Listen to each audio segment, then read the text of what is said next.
bitta yeb yana boshqa majbur qiladigan koreys taomlariga bordik. Lekin bu narsani hamma yoqda maromga yetkazisha olmaydi. Lekin bu yerda ramyonlar achchiq emas, sho'r emas. Xullas mazza qilib yeyishdan boshqa narsaga yaramaydi to'g'risini aytaman. Bitta mana shunaqa bo'lmasa, bolalarim ham ramyon bilan sushi jinsi bo'lib qolishgan. Shu toki-poki nari ishtaha bilan yeganda shunaqa mazasiga qiziqqandim. Bugun oxiri o'zim zakaz qilib yeb ko'rdim. Yumshoq, marmeladga o'xshaydi. Ta'mi men tushunarsiz, xuddi marmeladga o'xshaydi, lekin shirin emas. Sirlar bilan, tuxumlar bilan, achchiqlar bilan zo'r kelishadi. Tayoqchani shunaqa qilsa oson bo'ladi desam, Oy sharmanda qilmaydi. Mayli o'zingiz bilasiz, lekin zapechonilarni maza souslarga botirib bilasizlar o'zingiz sushi qanaqaligini. Xullas endi sizlarga yeb ko'rish uchun adres tushuntiraman. Kimbappa 6 ta filiali bor. Biz Yunusobodda Haytownning ichidagi 4-etajiga bordik. Odam ko'p, obed va kechki paytda odam shunaqangi ko'p bo'lar ekan, biz ham ozgina o'chirib turib keyin kirdik.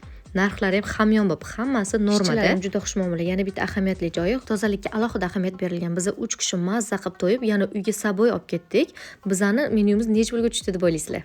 Shunaqa yengilliklardan boxabar bo'lib turish uchun menga obuna bo'lib, yurakchani qizartirib qo'yarsiz.